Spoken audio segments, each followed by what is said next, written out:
In this video, I'm going to show you how to use a satin stitch to fill in something like a leaf or a flower petal.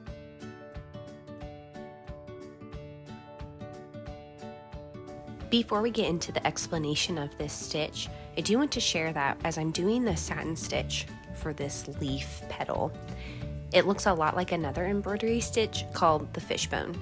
Again, it's very beginner friendly, and if you watch videos on the fishbone, and I'll probably include one at some point as well, they look a lot alike because of that line down the center. I do think for a satin stitch leaf, it helps so you're not overlapping your thread so much. So you'll see a lot of similarities between a satin stitch leaf and a fishbone. We are going to start at the back of our project, coming up through that very top point of your leaf.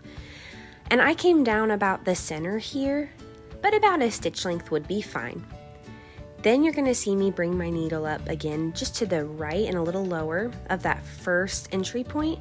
I'm going to come right below where that first stitch ended. And I'm going to go ahead and do the same thing over on the left side. Come up to the left of the first stitch, and then I'm going to actually meet at the same point that I met with that second stitch.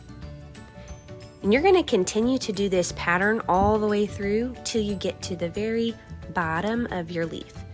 Come up on the right side, go just a little bit below the previous stitch, and then go to the left side. Again, this is very similar to the fishbone stitch. If you do a true satin stitch all the way down to the bottom of the leaf, you're just going to have a lot of overlapping, and you'll have several points or sections of your leaf that are thicker than other points because you're going to have to overlap. So I kind of do a little bit of a combination here of a satin stitch and a fishbone.